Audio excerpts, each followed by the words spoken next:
뉴스 코멘터리 막점 막후입니다. 구독, 좋아요, 알림 설정 부탁드려요.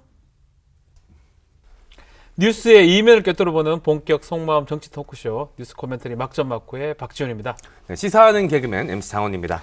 자, 새해 첫 만남입니다.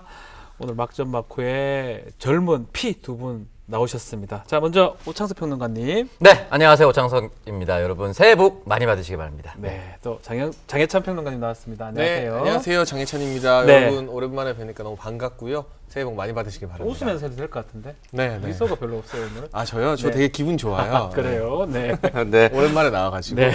그리고 언제나 든든한 팩트체커 뉴스톱의 김준일 대표 나왔습니다. 예, 안녕하세요. 새해 복 많이 받으십시오. 네, 자, 이 새해 처음 오셨잖아요. 오창석 또 장해찬 두 분. 뭐 새해 각오 한마디 한번 들어볼까요? 전 이제 많은 것들이 바뀌는 새해가 될 것이다.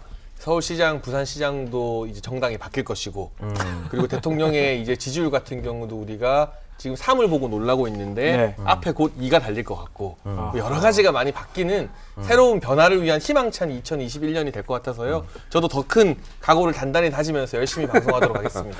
방금 그 예언이 틀리면 이 자리의 주인도 바뀌겠네요. 뭐 각오를 말하는데 이 각오가 정치적이네요, 상당히. 뭐 정당이 바뀔지 안 바뀔지는 네. 두고 봐야 될 네. 문제인데 그 전에 이제 올 한해는 코로나19로 인해서 힘들었던 사회적 격리, 뭐 자가격리라든지 그렇죠. 사회적 거리두기가 좀 사라지는 한 해가 됐으면 좋겠어요. 그래서 자영업자분들, 소상공인분들이 좀 힘을 낼 수 있는 한 해가 됐으면 좋겠고, 이 방송가에서도 저희 지금 유리막 설치해두고 있는데 이런 거 없이 좀 편하게 방송하고 또 편하게 생활할 수 있는 그런 한 해가 좀 됐으면 좋겠습니다. 저는 뭐 정치적인보다 국민 여러분의 행복과 안녕, 그것을 먼저 이야기하는 그런 정신, 그런 방송이 되겠습니다. 정치인 되고 싶어요?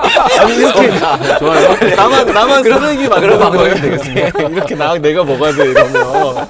아니 아직도 정치의 꿈을 못 꾸리셨군요. 사흘 주민 여러분. 너무 정치적이다. 오창석 평론가는 이미 정치인이 되었었죠. 지금은 하고 있지 않지만 네. 오늘 마음을 못 버렸어요. 계속 정치인이 되고 싶다고. 저도 모르게 예. 하고 있습니다. 자, 연말 연시 분위기가 확 달라졌어요. 코로나 때문에 먹고 살기 힘들다는 소리도 많이 나오고요. 뭐 이러다 보니까 4차 재난지원금 얘기가 본격적으로 나오고 있습니다. 이번 역시 선별이냐 보편이냐 두고 많은 또 얘기가 오가고 있는데요. 선별의 무게를 두고 있는 여권 내에서도 말이 많은 건 사실입니다. 먼저 경기도민에게 10만 원씩 재난지원금을 지급하겠다 선언을 했죠. 논란을 가중시킨 이재명 경기도지사. 국민의힘은 또 선거 포퓰리즘이다라고 집중 공격을 하기도 했는데요. 일각에서는 대권주자 1위 이재명에 대한 견제가 본격화됐다는 목소리도 나옵니다.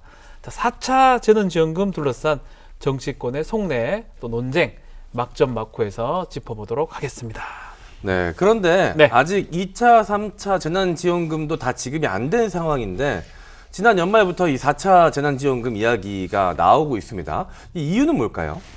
일단 뭐 코로나19의 장기화가 가장 큰 원인이겠죠. 아무래도 네. 1년, 이제 올해 1월이 됐으면 이제 1년이 거의 돼가는 건데 사람들이 굉장히 많이 지쳐 있다. 그리고 그 뭐 경제적 손실을 본 가구들이 정말 많다라는 게 하나의 원인이 되고, 두 번째는 이 얘기가 주로 이제 여당에서 나왔어요. 네. 여당 정치인들이 뭐 이재명 지사를 비롯해서 일종의 이제 뭐 정치공학적으로 얘기하면 약간의 국면 전환용도 있습니다. 그러니까 작년 말 생각을 해보면은 여당한테 좋은 게 아무것도 없었습니다. 이를테면 뭐 추미애 윤석열 갈등으로 인해서 여러 가지 지지율 하락하고 그런데 재난지원금이라는 이슈는 어쨌든 국민들이 가장 좋아하는 이슈고 지난해 4월 총선에서도 약간 뭐 많은 여당 입장에서는 이득을 봤잖아요. 그런 거를 봤을 때 먼저 정책 의제화를 하는 게 좋겠다라고 여당에서 나왔다. 이 두 가지가 좀 있을 것 같아요. 그렇죠. 국면 전환용 카드의 하나일 수도 있다라고 이렇게 짚어주셨는데요.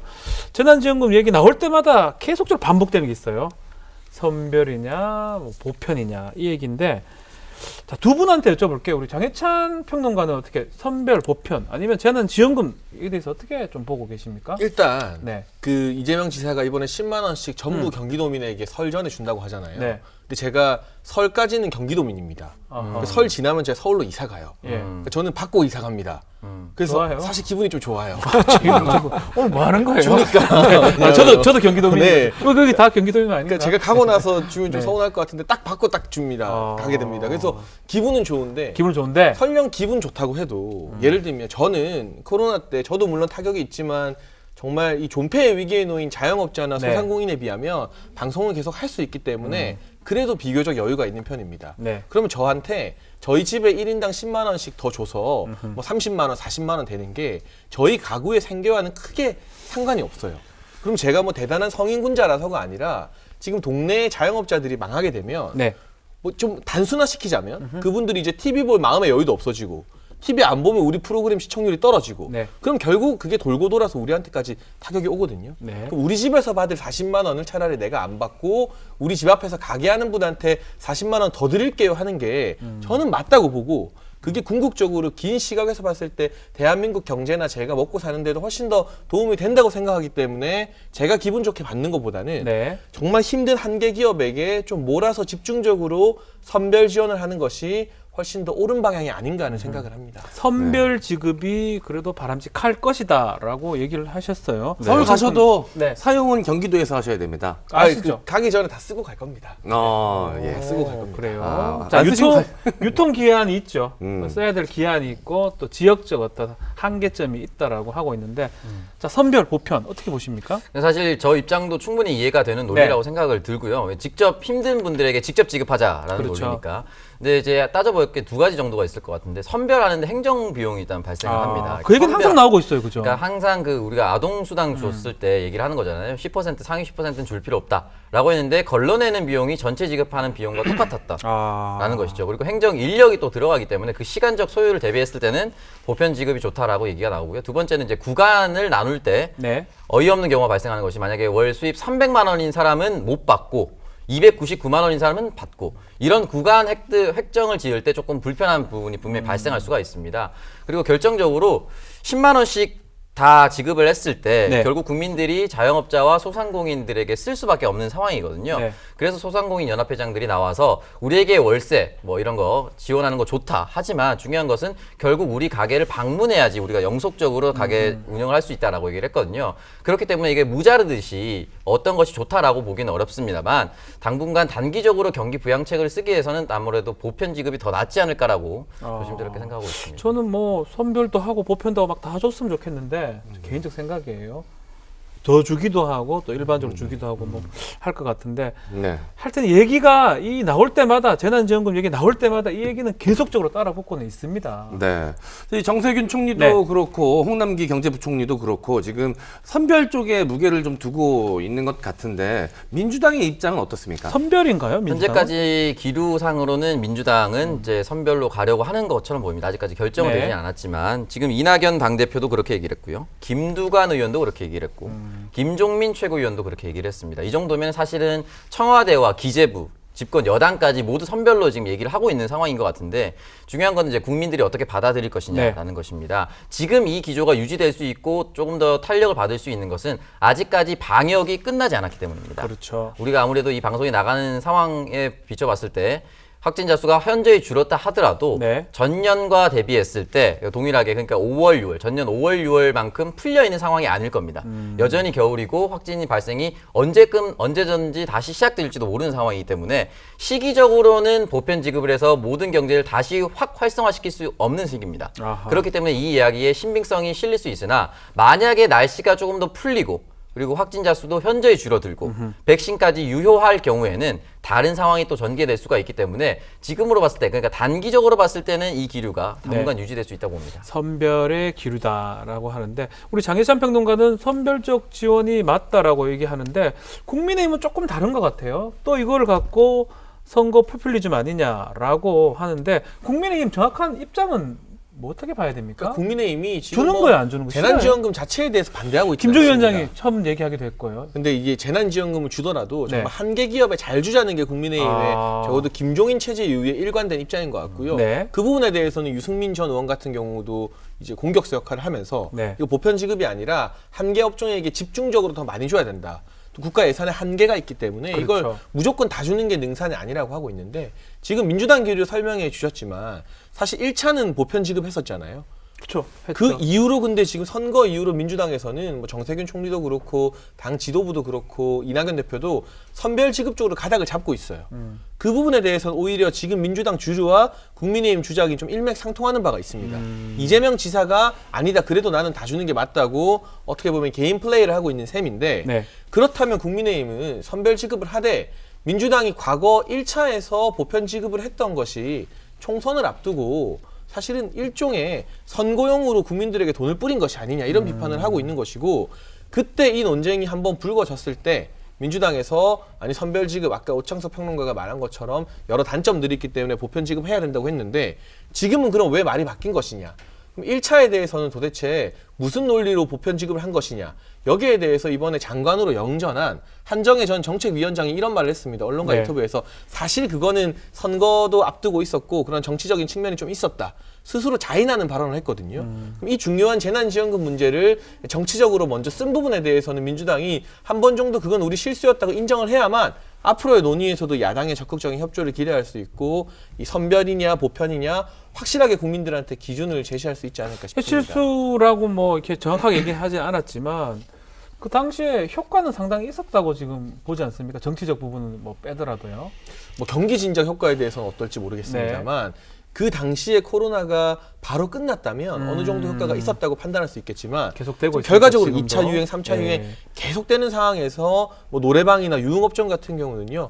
이번에도 영업 제한이 안 풀려요. 그러죠. 그분들은 거의 1년 동안 영업을 못 하고 있어요. 그래서 노래방 사장님들 우리 옆에 평범한 이웃들입니다. 이번에 네. 노래방은 풀렸지만 뭐 단란주점이라던가 뭐 이 감성주점 오창석 평론가가 자주 가죠. 저는 안 가지만 이런 것들은 정말 한계에 내몰려 있거든요. 이런 분들한테 조금이라도 더 주는 게 지금 시간을 돌려보면 훨씬 더 올바른 판단이 아니었나 싶은 아쉬움이 드는 거죠. 네. 네, 제가 어렸을 때 저희 외삼촌께서 해외여행을 다녀오셔서 제 여동생 선물만 사온 적이 있습니다. 네. 그래서 제가 지금까지도 외삼촌을 별로 안 좋아하거든요. 근데 제 여동생은 그때 선물 받았던 거를 기억을 못 하더라고요. 아. 결국 저의 분노만 남아 있습니다, 지금. 네, 그래서 저는 이 재난지원금을 두고 이 정치권에서 자꾸 논란이 벌어지는 것이 좀 이해가 안 되는 게 1차 때 보편, 2차 때 선별로 지급하지 않았습니까? 네. 그럼 그때 당시에 이제 데이터가 분명히 나와 있을 텐데 그걸 토대로 이제 선택을 해서 할 수 있는 프로세스가 좀 나와 있지 않을까라는 생각이 드는데 왜 이렇게 논쟁만 계속하고 있는 걸까요?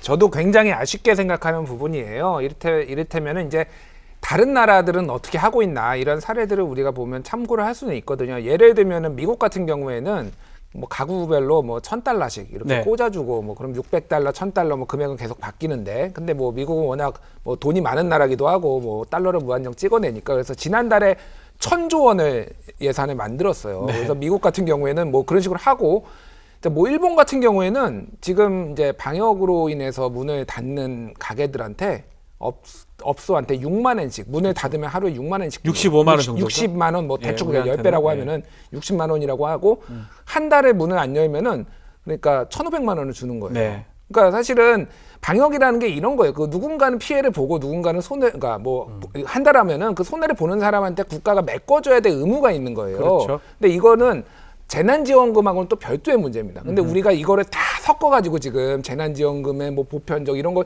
하다 보니까 지금 논의가 좀 약간 엉망진창이 되는 느낌이 아하. 저는 가지고 있다. 네. 그런 말씀하시는 분들이 꽤 있고요. 사실은 이제 1년쯤 됐으면 가이드라인을 좀 정부에서 만들어주는 게 맞을 것 같아요. 이게 보편이 맞느냐, 선별이 맞느냐. 선별이는 이럴 때 이렇게 가는 게 맞고 이거를 앞으로도 계속 지급을 해야 될 텐데 매번 보편이냐 선별이냐만 가지고 선별도 지급 방식에 굉장히 차별이 있거든요. 예를 들면은 전년도 소득에 비해서 올해 소득이 얼마나 줄었는지에 따라서 그 차액을 보전해 주는 방식이 있어요.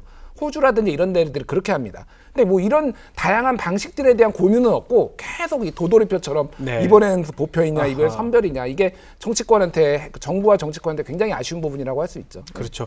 제가 그래서 계속 말씀드리지만 어려운 분들한테는 영업 손실 보상금 주고 국민들한테 보편적 지급을 하면 돈이 없다니까 뭐 제가 또 할 말이 없습니다. 자, 이런 가운데 이재명 지사가 경기도민들한테 10만 원씩 주겠다. 원래 18일 직접 입장 발표를 하겠다고 했다가 그날이 대통령 신년 기자회견하고 겹칩니다.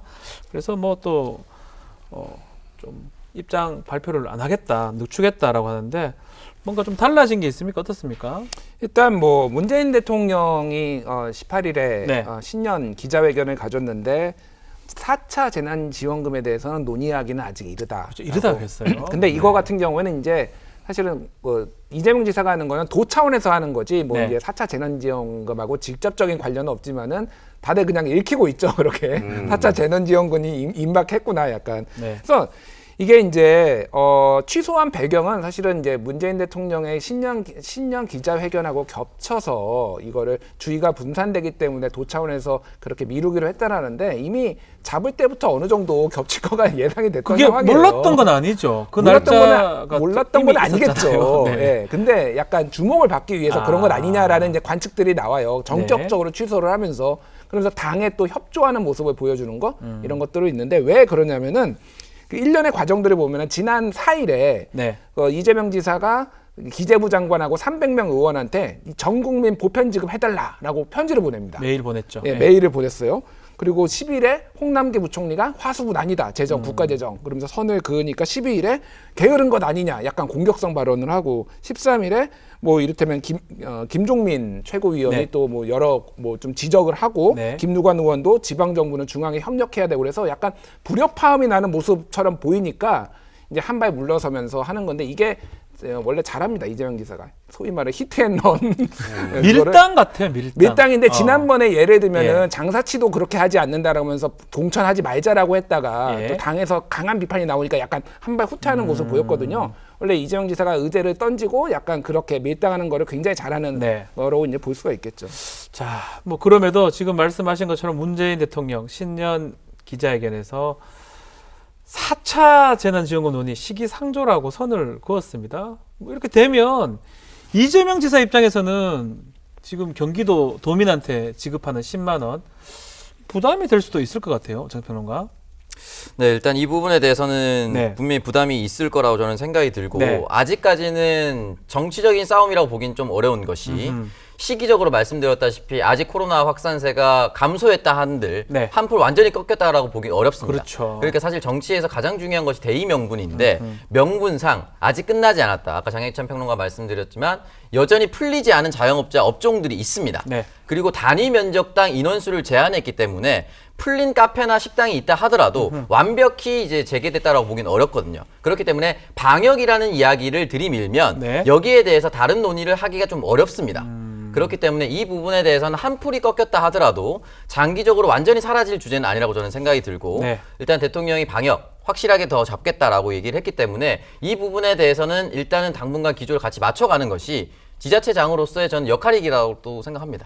어떻게 줄 것 같아요? 대통령이 저렇게 시기상조라고 또 얘기를 해버렸는데. 그래도 기자회견을 취소하는 거지 저는 10만 원은 줄 거라고 생각합니다.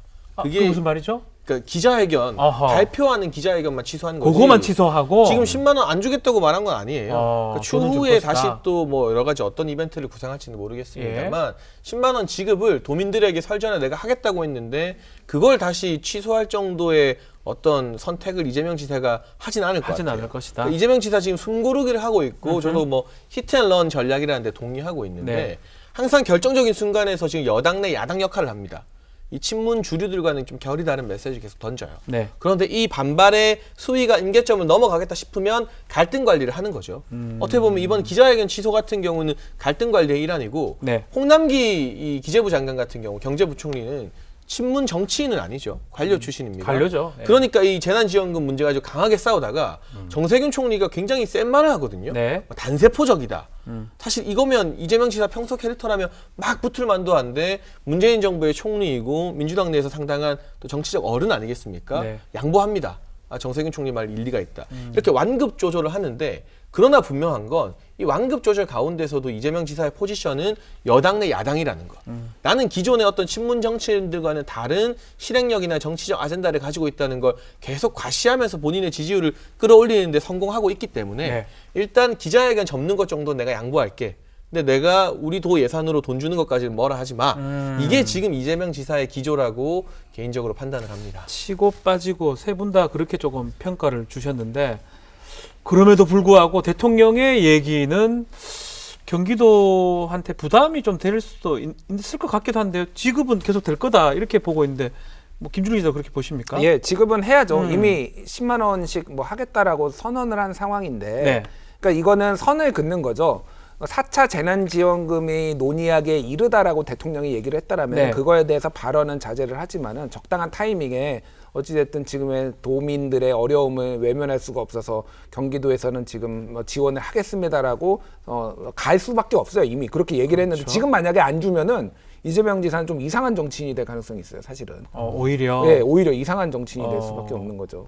그러니까 지금 뭐 이미 한번 뱉은 말은 또 지킨다라는 약간의 그런 스타일이거든요. 그런 이미지가 있기 때문에 장해찬 평론가 말씀하신 대로 주긴 줄 건데 이제 어떻게 그거를 극대화하느냐는 조금 뭔가 이벤트를 좀 지켜봐야 될 것 같아요. 사실 저도 극대화할 수 있는 시기가 설 전이라고 생각이 들고요. 설 전에 아무래도 코로나19로 인해서 이동이 전년 대비 많이 줄어든다 하더라도 일단 설 명절 때 이동하는 인구가 생기고요. 네. 이동하지 않더라도 설 명절에 선물을 지급하는 국민들이 많습니다. 그렇죠. 그렇다면 결국 지출하는 상황이 뻔히 예측되어 있는 이런 상황에서 경기도가 나의 지출을 보완해주는 어떤 이런 지원금을 해줬을 경우에 파급력이 굉장히 극대화될 수밖에 없는 것이고 지금 이야기를 던져놓고 가만히 있는 것이 아니라 지급하기 위해서 재정 상태를 점검하고 네. 어떻게 일시 지급할 수 있을까를 고민하는 시간을 저는 가지고 가지지 않을까라는 생각이 듭니다. 네, 1조 이상이 든다고 하는데 일단은 확진자 수가 많이 줄어야 될 것 같아요. 지금도 네. 많이 줄고 있는 양상이긴 한데 설 전에 많이 줄어서 이 거리두기 단계도 떨어지고 뭐 그렇다면 효과가 있을 거다 이렇게 보이긴 합니다. 그럼에도 불구하고 당내에서는 지금 얘기했던 것처럼 정세균 총리는 단세포 논쟁이다. 김종민 최고위원도 좀 계속적으로 비판을 하고 있는 상황입니다. 민주당 안에서 이렇게 갈리는 모습 글쎄요. 또 지자체가 민주당이긴 하지만 지자체장으로서 이건 재량이다. 이거 어떻게 우리가 좀 봐야 될까요? 근데 저는 방역 문제는 네. 이건 지자체에게 권한을 위임할 수 있는 문제가 아니라 중앙정부에서 확실하게 하나의 메시지를 내야 될 문제라고 봅니다. 네. 이게 10만 원이 뭐 어떻게 보면 큰 돈이고 어떻게 보면 그리 크지 않은 돈일 수 있지만 예를 들어 경기도민이 설에 아니면은 뭐 주말에 통화로라도 서울 사는 친구랑 통화할 수 있고요. 뭐 부산 사는 가족이랑 만날 수 있는데 다른 데는 아무것도 받은 게 없는데 경기도 사는 사람들만 10만 원씩 받은 거예요. 네. 그러면 상대적으로 서울 사는 사람들이나 타 지역 사는 사람들은 아니 왜 우리는 못 받지라고 정부에 대한 불만이 생길 수 있거든요.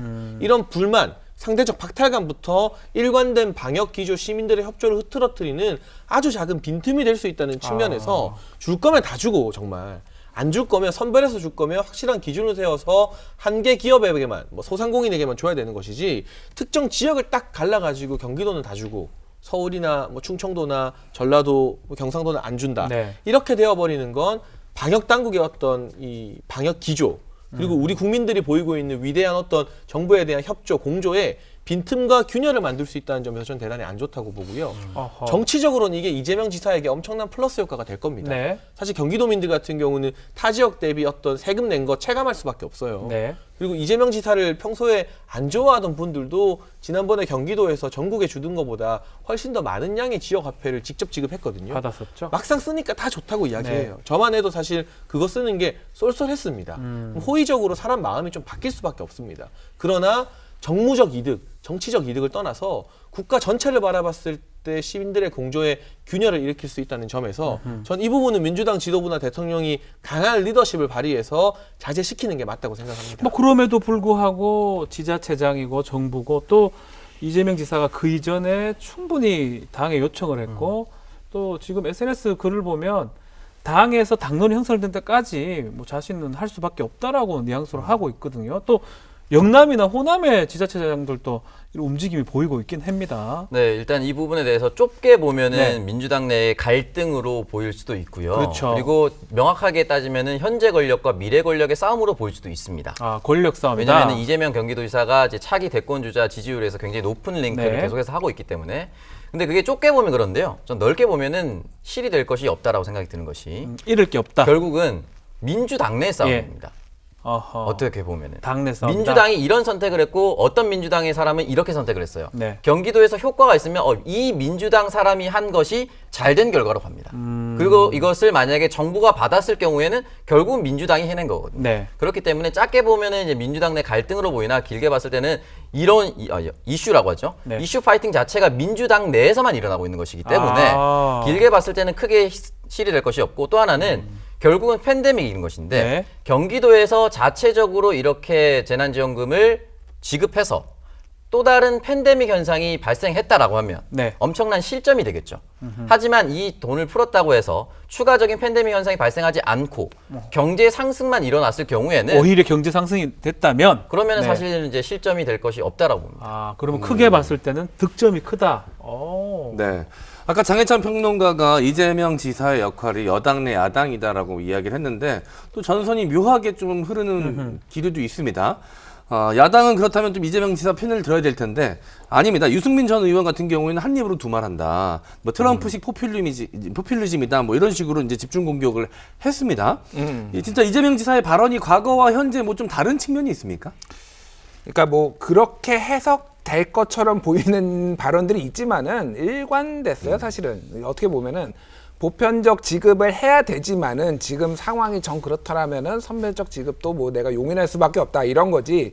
이분이 선별적 지급이 옳다라고 말한 적은 한 번도 없는데 사실은 이제 유승민 의원 같은 경우에 이제 워딩을 좀 정확하게 말을 하자면은 네. 전 국민 보편 지급을 지급하다 보편과 선별을 섞어서 말을 하는데 이거는 180도 말을 바꾸는 약삭 발음이다. 약간 이렇게 얘기를 했어요. 그러면서 나는 그 뒤에 붙인 게 나는 소득 하위 50%의 소상공인 자영업자한테 지급하는 거를 처음부터 끝까지 계속 주장해왔다. 그러니까 사실은 이 부분은 뭐냐면은 나는 일관성이 있고 이게 맞다라고 본인을 강조하기 위해서 이재명 지사를 좀 끌어들이면서 비판을 한 부분이 있는데 오락가락했다라는 거는 사실은 저는 좀 동의하기 힘듭니다. 일관성이 있었다 저는. 이재명 어쨌든, 지사는 저는 이 보 이렇게 외웠거든요.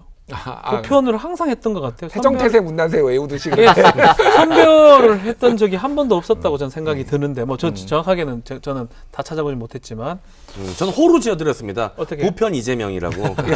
선별 이낙연 죄송합니다. 네. 이보 홍선이죠. 홍남기 선별. 정확히는 네. 이보 홍선. 이부홍선이요. 네, 정확합니다. 이보 네. 홍선이라고 많은 국민들이 그렇게 이해를 하고 있는데 유승민 의원 얘기를 좀 해보죠. 유승민 의원 뭐 훌륭한 또 공부를 되게 많이 한 경제학자지 않습니까? 글쎄요, 재난지원금을 그러면 정말 어떻게 지원한 게 맞는지 또 1차 때는 그 효과를 분명히 봤던 것 같긴 한데요.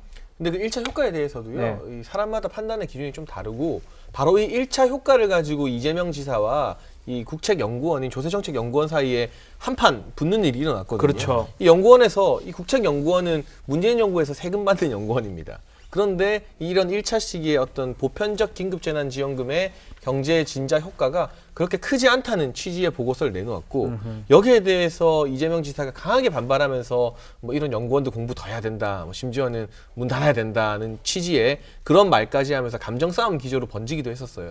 그래서 1차의 어떤 보편 지급이 단순히 효과가 높았다고 단정하기는 어렵다. 여전히 논쟁이 현재 진행형이다라는 말씀을 드려야 될 것 네. 같고요. 지금 유승민 전 의원 같은 경우는 아까 김준일 기자님도 설명했지만 소득 하위 50%에게 집중적으로 배분하자 이런 주장을 예전부터 끝까지 일관되게 하고 있습니다. 저도 동의하는 것이 아까 제가 쓰는 거 참 쏠쏠하지만 그게 저한테 직접적인 도움이 되시나요? 그거 없어도 살 수 있는 사람들은 예를 들면 공무원, 뭐 대기업 직원들 코로나로 어렵겠지만 그래도 웬만한 임금이 다 보전이 됩니다. 하지만 뭐 특수고용 형태의 프리랜서 노동자들이나 그리고 자영업자들 같은 경우는 코로나 때 임금이 보전이 안 되고요. 그렇죠. 특히 소상공인들은 월세나 인건비 부담은 거의 그대로입니다. 그런 분들에게 더 지급하자는 게 유승민 전 의원의 주장이고 이 주장이 사실 총선 이후를 거치면서 문재인 정부라던가 청와대, 경제부처 그리고 이낙연 대표가 이끄는 여당 지도부에서도 사실상 거의 결을 같이 하고 있는 맥을 같이 하고 있는 주장이기 때문에 이 부분을 따지고 놓고 보면 유승민 전 의원과 지금 더불어민주당과 청와대의 지도부가 비슷한 취지의 주장을 하고 있고 이재명 지사만 다른 주장을 하고 있는데 이 야당과 여당이 웬만해서 같은 취지 주장하는 게 참 쉽지가 않습니다. 네. 20대, 21대 국회에선 더더욱 어려운데 그들이 같은 주장을 한다면 그게 옳을 가능성이 조금 더 높지 않겠는가라는 합리적 추론을 해봐도 제가 무리가 없을 것 하나만 같습니다. 이제 좀 짚고 넘어갈 것 같은 경우에는 그 한국조세재정연구원에서 보고서를 발표를 하고 이재명 지사랑 이제 논쟁이 있었는데 그 부분에서는 그러니까 보편 지급에 대해서 논의를 하기보다는 네. 지역 화폐가 얼마나 효과가 있었느냐에 좀 집중을 했어요. 네. 그래서 조세재정연구원은 지역 화폐가 효과가 없다. 추가 효과가 없다라는 거였고 경기연구원에서는 85%의 지역화폐로 지급을 한 85%의 경기 부양 효과가 더 그렇죠. 있었다. 그리고 KDI에서는 한 30% 정도 있었다. 그리고 조세재정연구원은 계산을 잘못한 거다. 이런 연구원끼리의 지금 논쟁이 붙어 있는 거가 하나가 있고 네. 이제 보편 지급론에 대해서 조금 설명을 드리자면은 그러니까 하나는 보편 지급을 하자라는 주장도 있는데 거기에서 이거를 연말정산으로 환수를 하자라는 게 지금 기본소득당이나 이런 데의 주장이에요, 사실은. 네. 그래서 약간의 그 차이가 있습니다. 그러니까 계속 주자. 근데 작년보다 소득을 더 번 사람도 있을 거 아니에요. 그런 그렇죠. 사람들 거는 준 거를 그냥 그대로 다 가져오자라는데 정부 입장에서는 그러면 뭔가 줬다 뺏는 것 같은 느낌이 들어서 이 사람들의 반발이 우려가 돼서 그거는 검토를 안 하고 있고 만약에 주더라도 계속 주자. 이재명 지사 같은 경우 이제 약간 그 결들이 조금 다른 부분이 있어요. 네. 그래서 좀 네. 항상 얘기를 하지만 그 선별할 때 그 기준이라든지 그 시간 뭐 아직까지 3차 지원금이 다 지급이 되지 않았다고 하기도 하고요. 뭐 그런 부분 때문에 또 보편적 지급에 대한 또 타당성들이 얘기가 되는 것 같습니다. 네. 네. 이 재난지원금 이야기 나올 때마다 이 방역, 거리두기와 충돌을 좀 빚긴 합니다. 그 얘기도 항상 나와요. 예. 코로나19로 이 거리두기를 해야 되는 마당에 이 전 국민에게 지원금을 주는 건 방역과는 배치된다라는 이야기가 나오고요. 김종민 의원 같은 경우도 그런 이야기로 그런 취지로 이야기를 하지 않았습니까? 네. 자, 이 재난지원금과 K방역 정말로 대치되는 부분이 있는 겁니까? 그게 좀 궁금해요. 돈을 많이 주면 돈을 쓰러 나가니까 사회적 거리두기하고 좀 안 될 것 같기도 하고요. 어떻게 그러니까 저는 생각해요? 도움이 안 되는 측면이 있다고 아, 생각합니다. 그런 부분이 있다는 거죠. 예를 들면 이걸 받아서 이제 우리 국민들이 이 엄중한 시기에 막 쓸어 많이 다닐 것 같진 않아요. 네. 이걸 뭐 배달 앱을 통해서나 뭐 요새 새벽 배송 난리잖아요. 네. 이것도 여당에서 규제한다고 해서 엄청난 반발을 사고 있는데 어쨌든 이런 새벽 배송이나 이런 다양한 온라인 쇼핑으로 이걸 소진하겠죠. 근데 그렇다면 나가서 돈 안 쓰는 것만 뭐 방역에 도움이 안 되는 것이냐, 도움이 되는 것이냐 이 논란이 아니라 제가 아까 말씀드린 형평성의 차원, 국민들의 마음에서 네. 이거 못 받는 국민들이 가지게 될 상대적 박탈감이나 불만이 촘촘하게 짜여져 있는 이 시민들의 협조 전선에 누수를 일으킬 수 있다. 우리 국민들 진짜 착한 국민들이에요. 카페에서 커피 마시지 말라 한다고 이렇게 얌전하게 커피 안 마시고 미국이나 유럽 보면요. 총 들고 나오죠. 네, 막 싸워요. 이렇게 의사들이랑 대치하고 미국 같은 경우는 시위대가 우리 이제 마음대로 마스크 안 쓰고 다닐 네. 거다. 마트 막 가게 해달라, 레스토랑 쓰게 해달라고 시위를 합니다. 근데 거기에 한두 명이 나오는 게 아니라 어마어마한 인파가 몰려듭니다. 네. 거기에 반해서 대한민국 국민들의 이 협조 정신이 바로 K방역을 만들어낸 1등 공신이라고 볼 수도 있는데 야, 왜 누구는 주고 누구는 안 줘? 이 불만이 싹트기 시작하면 내가 지켰던 이 방역 수칙 나도 좀 어겨도 되겠지. 이런 빈틈이 생긴다는 거. 설마 경기도 말고 딴 지자체 다 일어날까요? 아니, 사람이 제일 빈정상한 게 그럴까요? 이게 아까 말했잖아요. 이 여동생 선물만 사왔는데 네. 누나였나요? 뭐 내 선물 안 사오면 아직도 못 입고 지금 힘들어하고 있잖아요. 마음적으로. 이렇게 생기니까요. 그때 선물 못 받았다고 지금 제가 힘들진 않습니다. 다른 상처를 받았다는 거죠. 어떤 빈틈이 생길지 모르기 아니, 때문에 오히려 다른 지자체도 뭐 재정적 뭐 그 힘이 여건이 좀- 되면. 여건이 되면 주면 되는 거죠. 그러니까 그건 중앙 정부가 컨트롤해서 네. 다 같이 협의해서 해야 이런 군말이 안 나온다. 협조 전선이 저는 유지될 수 있다고 생각합니다. 자, K 방역 이 돈수로 재난지원금 받았으니까 돈수로 나온다.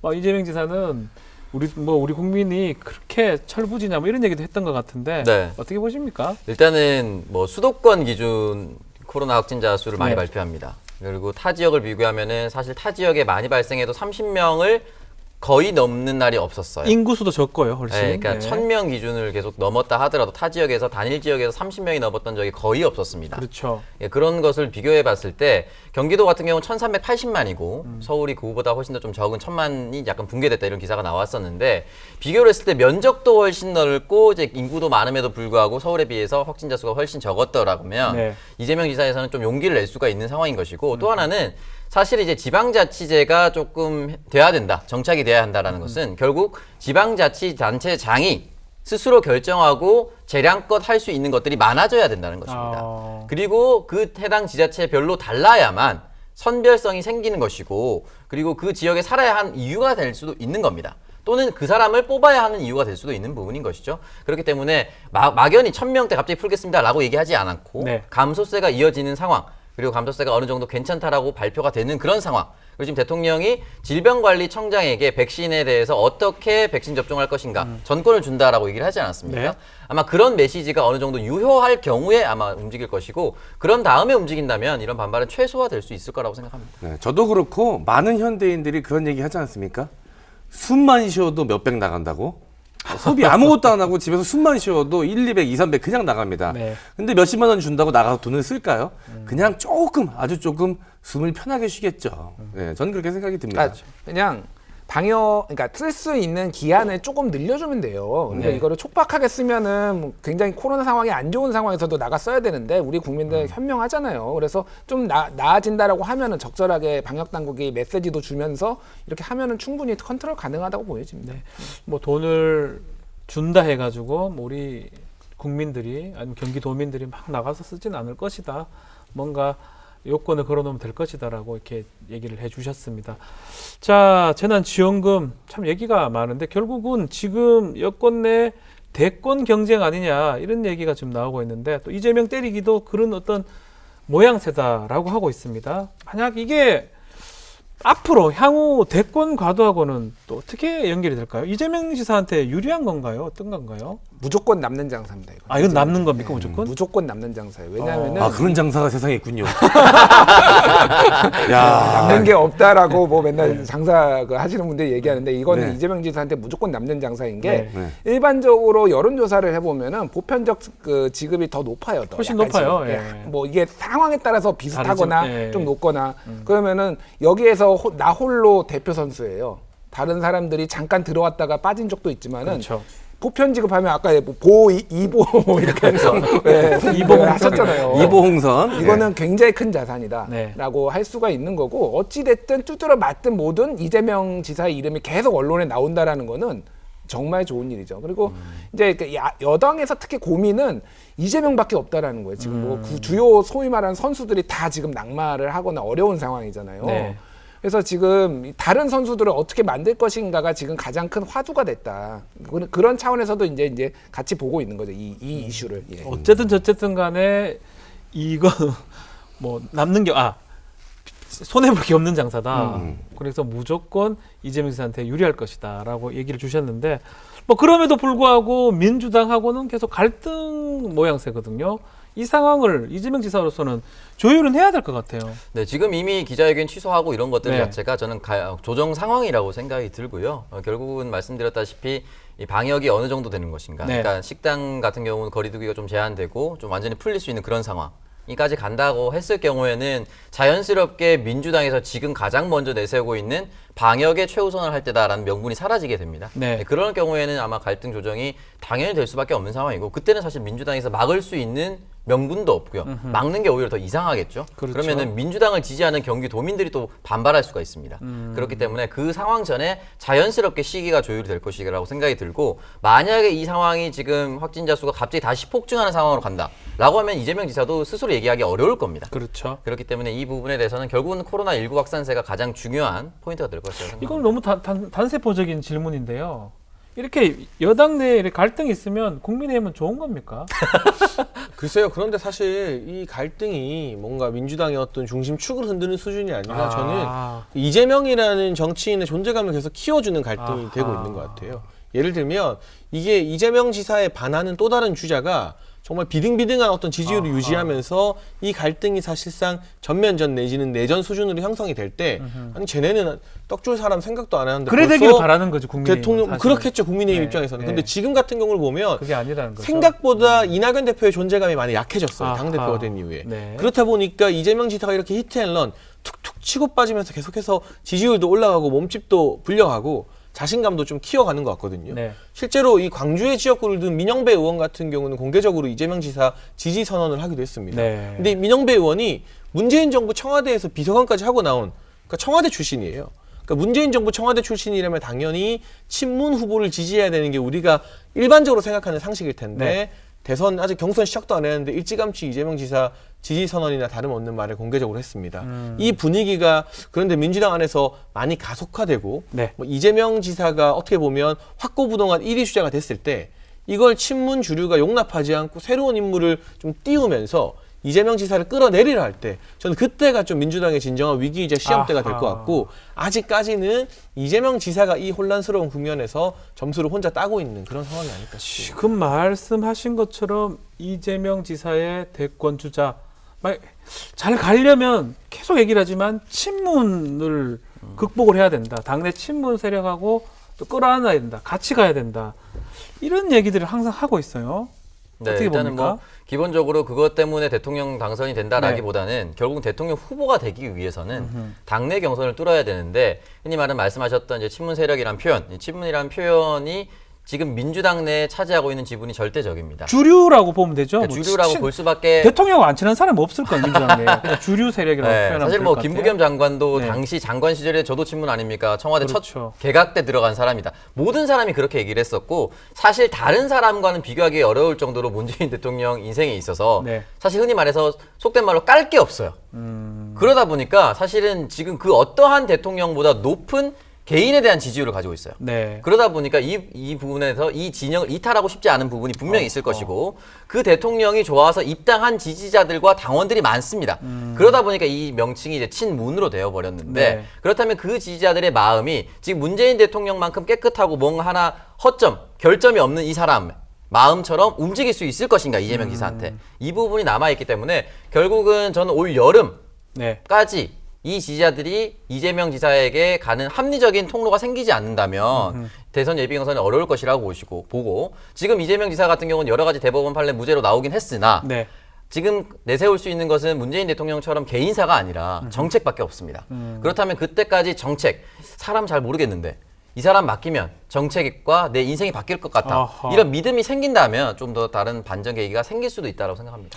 핵심은 이번 4월에 보궐선거예요. 네. 사실은 이제 보궐선거 결과에 따라서 이재명 지사에 대한 전략적 선택이 가능한 것이 왜냐하면 지금 이재명 지사는 어쨌든 본선 경쟁력으로 어필을 하고 있거든요. 네. 그리고 실제로 보수층에서도 이낙연 대표보다 더 많이 지지를 해요. 근데 만약에 4월 선거에서 야당이 다 이긴다. 그러면 이낙연 대표는 어쨌든 책임론으로 타격을 입을 테고 야당의 후보들이 거물급들이 나올 것으로 예상이 된다라고 하면은 저들을 꺾기 위해서는 이재명밖에 없다라는 아하. 논파를 계속 할 거예요. 그런 메시지를 던지면서 거기에 얼마나 국민의힘에 넘겨주느니 차라리 여당 내 야당이 이재명이 차라리 낫지 않겠냐. 이제 이 흔들리는 이 전체 판을 좀 이제 흔들려는 이게 있겠죠. 그러니까 그거를 좀 지켜보셔야 될 거예요. 이제 4월 선거 결과. 말 그대로 참 정치가 생물 같아요. 네, 그러다 말씀들 보니까 하신 것.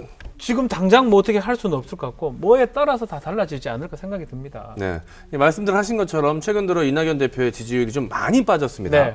그러면서 이재명 지사의 독주 체제가 지금 견고히 되고 있는 듯한 모양새인데 그러면서 이 여당 내에서는 제3주자론이 조금 대두가 되고 있는 것 같아요. 정말로 제3의 뭔가 누군가가 나타날까요? 요즘 보니까 정세균 총리가 조금 자신의 존재감을 좀 많이 부각시키는 것 같긴 하더라고요. 장희진 평론가는 어떻게 보세요? 제가 오늘 아침에도 민주당 뭐 나름 고위 당직자와 잠깐 이야기를 했는데 네. 지금 정세균 총리 지지율이 5%만 넘으면 갈아타려는 사람들이 줄을 섰다.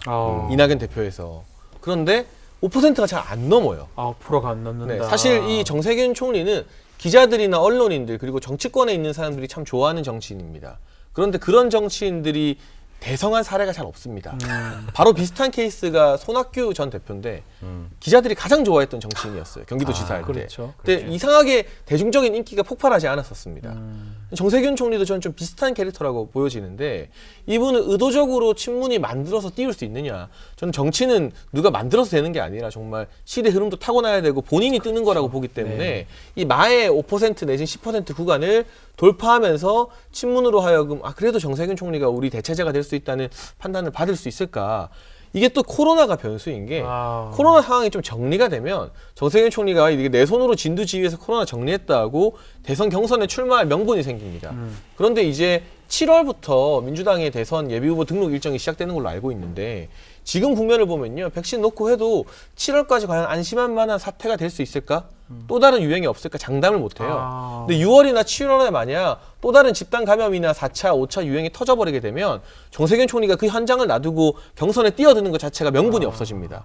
그래서 이 정세균 총리의 대선 출마 자체도 코로나 상황과 떼놓고 생각할 수 없기 때문에 아직까지는 변수가 너무 많은 것 같고요. 네. 그 외에 뭐 임종석 전 실장이나 이광재 의원 전 지사였죠. 이런 분들 같은 경우 현재로서는 여론의 주목을 못 받고 있기 때문에 친문 진영, 뭐 민주주의 4.0이나 이런 단체에서 의도적으로 제3의 인물을 띄우려고 하다가 오히려 당내의 분란이나 역풍을 일으킬 수 있다. 지금은 좀 지켜봐야 될 때라고 생각을 합니다. 어떻게 정세균, 뭐 임종석, 뭐 많은 얘기가 있긴 해요.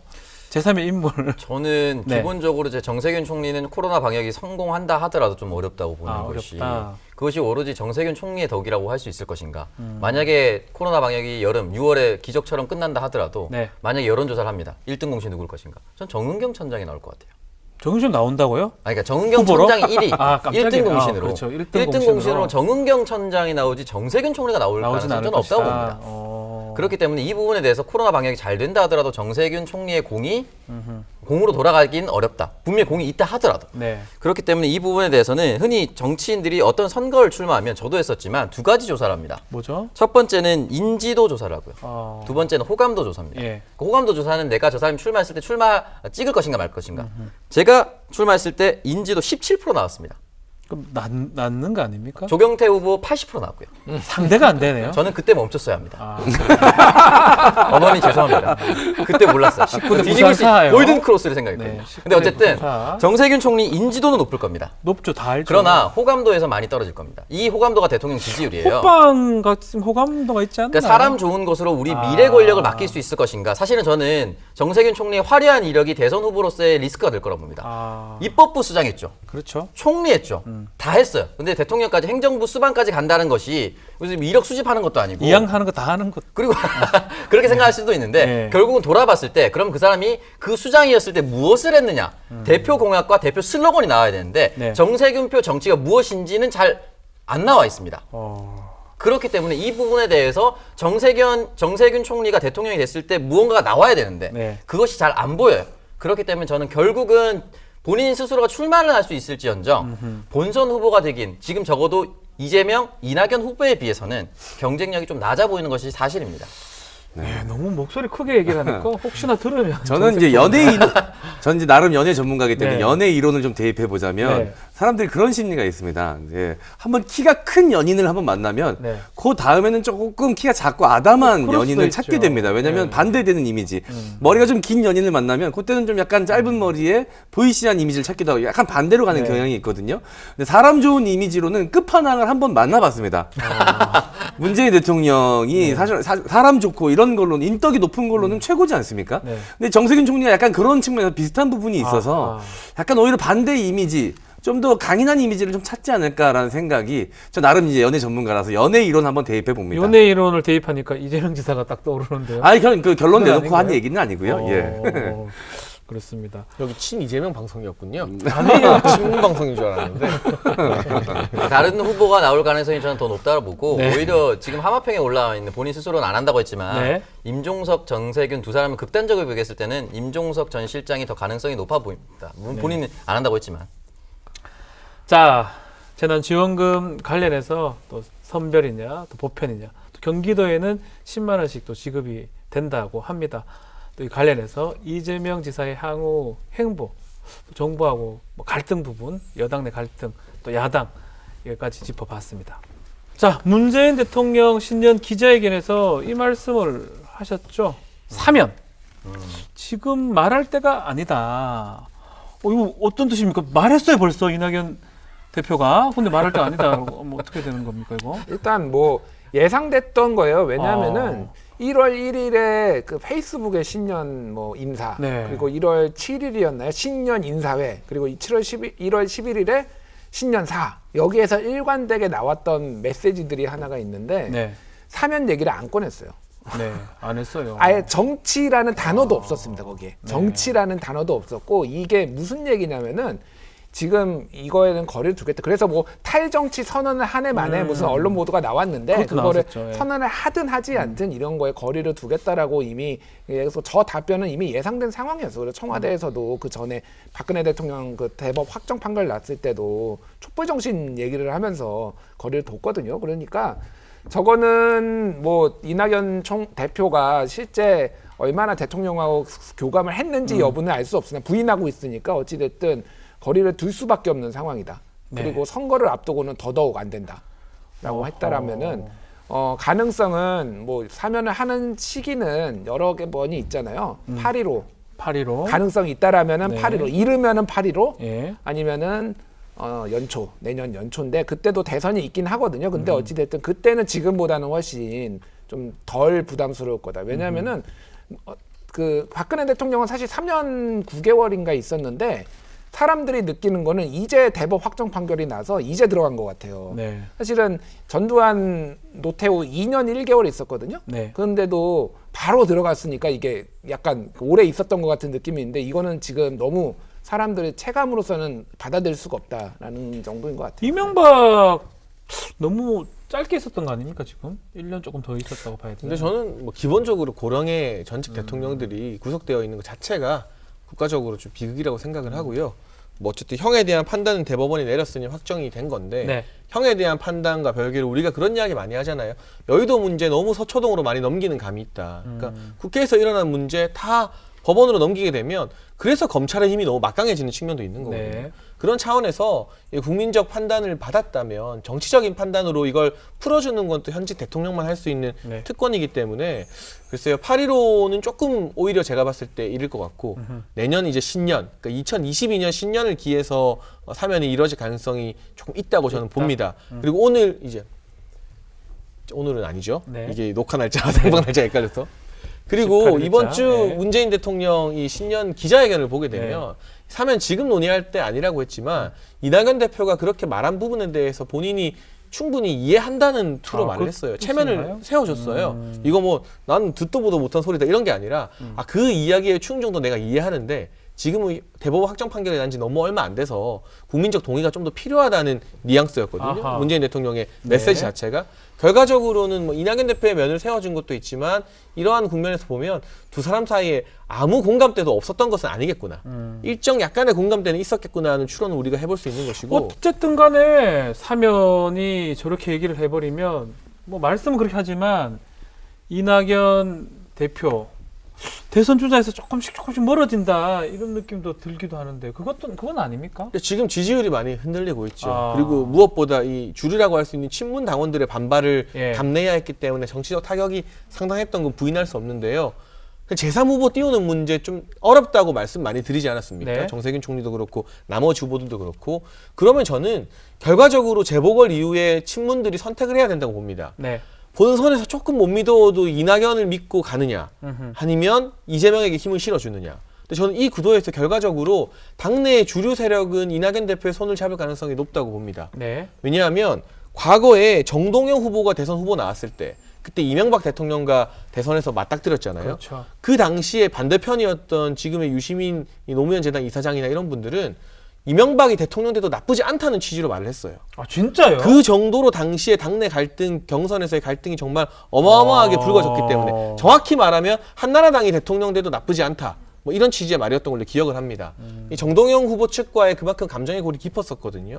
그리고 이명박 대통령과 박근혜 대통령 사이의 대선 경선에서도 친이 친박의 골이 엄청 깊어서 싸움이 셌죠. 그 문제로 이 범보수 정당이 10년 넘게 고생을 하고 아직도 사실은 고생을 하고 있습니다. 네. 그런 측면에서 보자면 아무리 본선 경쟁력이 있다고 해도 친문 주류가 이재명 지사의 손을 들어주는 그림은 쉽게 상상이 안 가기 때문에 아하. 이낙연 대표 손을 잡아주게 되면 경선에서는 그래도 이낙연 대표가 이길 가능성이 높다.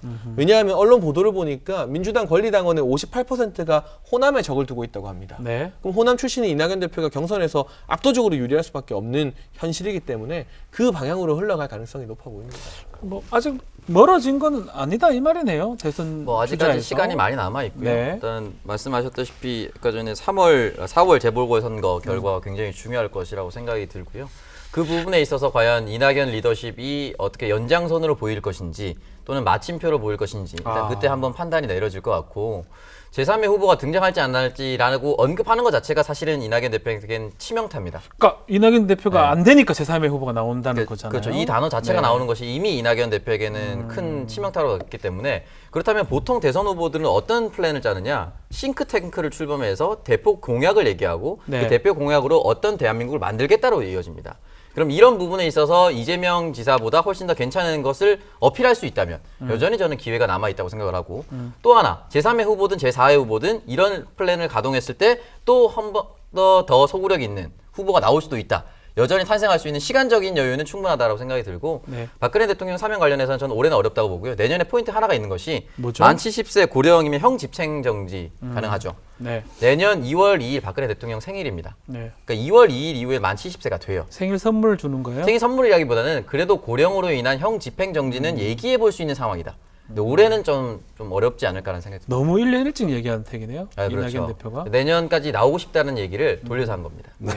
저는 개인적으로 코로나하고 사면하고도 얽혀 있다라고 판단을 내리는 게 코로나 종식 없이는 사면 이야기도 없다라고 저는 개인적으로 생각이 드는 게 네.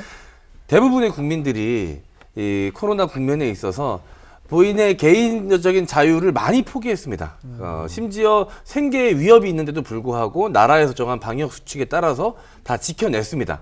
그게 이제 국가에서 정한 방식이고 그것이 공동체를 위한 길이라고 믿었으니까요. 그런데 전직 대통령이라는 이유로 국민을 기망하고 중대 범죄를 저질렀는데도 불구하고 벌써부터 사면 이야기가 나온다? 아마 받아들이기 힘들 거라고 저는 생각이 듭니다. 코로나도 연관성이 있을 것이다. 사면론은 조금만 부원 설명을 하자면은 그 나이가 이제 젊은 세대하고 나이가 든 세대하고의 받아들이는 게 굉장히 달라요. 네. 그러니까 왜냐하면은 자 예전에 DJ가 사면을 요청을 해가지고 김영삼 대통령이 사면을 했을 때는 네. 그러니까 이 사면 자체가 뭐라고 해야 되나 국민 화합에 어느 정도 기여를 할 수 있다라고 봤는데 그거는 이미 20년 전 얘기입니다. 네. 그러니까 완전히 세대가 바뀌었어요. 지금 20대, 30대는 뭐라고 보면은 이게 공정한 지금 사면하는 게 이게 공정해? 특혜라고 볼 수가 있겠죠. 예? 그러니까 젊은이들이 그거를 봤을 국민 화합이니 아니니 이런 관점이 전혀 아니에요. 근데 네. 사실은 아쉬운 거는 이낙연 대표 이무나 이거 많은 그 나이가 좀 있으신 정치인분들이 20년 전 사고에 머물러 있는 거예요. 접근 자체를 국민 화합을 하면서 사면을 하면은 사람들이 못 받아들인다는 거예요. 지금 네. 이게 공정하냐 공정하지 않느냐 이 방식이 이렇게 따지고 있는데 그래서 사면론은 미스였고 앞으로 저는 이제 시대 정신이 누가 될 것인가가 되게 중요해요. 우리가 항상 대통령이 됐을 때 시대 정신에 따라서 대통령이 나왔잖아요. 그런 얘기를 했었죠. 노무현 대통령 때는 뭔가 그렇죠. 이제 지역주의 완화 네. 그리고 비주류의 주류화 이런 것이었고 이명박 대통령 때는 부자 되게 해달라는 소망이었거든요. 경제 실용. 예. 진짜 적폐청산이 넘어서 다음 정권에서도 계속 그런 검찰 개혁이 시대의 정신일 거냐? 저는 네. 그렇게 보지 않습니다. 지금 양극화 완화, 빈부격차 완화 이게 굉장히 큰 요구로 지금 떠오를 거예요. 지금 코로나 상황으로 인해서 그거를 어떻게 어필을 할 수가 있느냐. 그런 측면에서는 그래서 뭐 이재명 지사를 제가 뭐 좋아하거나 그런 건 아닌데 상당히 그런 부분에서 얘기하다 보면 다 이재명 지사 나가버려요. 어필을 하는 부분이 있다라는 거예요. 지금 그러면은 그래요? 다른 후보들이 어떻게 그걸 그 포트폴리오를 시대 정신을 만들어낼 것인가가 만드느냐. 굉장히 핵심적인 포인트가 될 것이다. 이제 보여지는 거죠. 끝나는 마땅히 말하는 거 보니까 더 친 이재명 방송 맞나요? 아니에요. 아니라니까 전혀 아니고 OBS예요 여기는. 네, 경기도 방송 역시. 네, 경기도 방송일 뿐이에요. 철저한 분석 방송입니다. 분석이 지금 방송 때보다 더 잘 되고 있어요. 끝나고 나니까 시대 정신까지 얘기가 나왔습니다. 그럼 공감하죠 시대 정신. 네, 사실 저도 이재명 지사가 지금 가장 선두권에 있다고 생각을 그만해요. 하고요. 김희정 기자 네. 그 얘기. 아니, 자기들이 다 해놓고 내가 하려니까 그만하네. 그런데 이들이라뇨. 여당 내부의 정무적 상황이 예. 아무리 이재명 지사가 뭐 시대 그렇다 정신도 있고 하더라도 하더라도 쉽지 않다. 그렇게 이 친문 주류가 허락하진 않을 거라고 생각합니다. 알겠습니다. 아우 재밌네. 목요일 밤 11시 뉴스 코멘터리 막점 맞고 많은 시청 바랍니다. OBS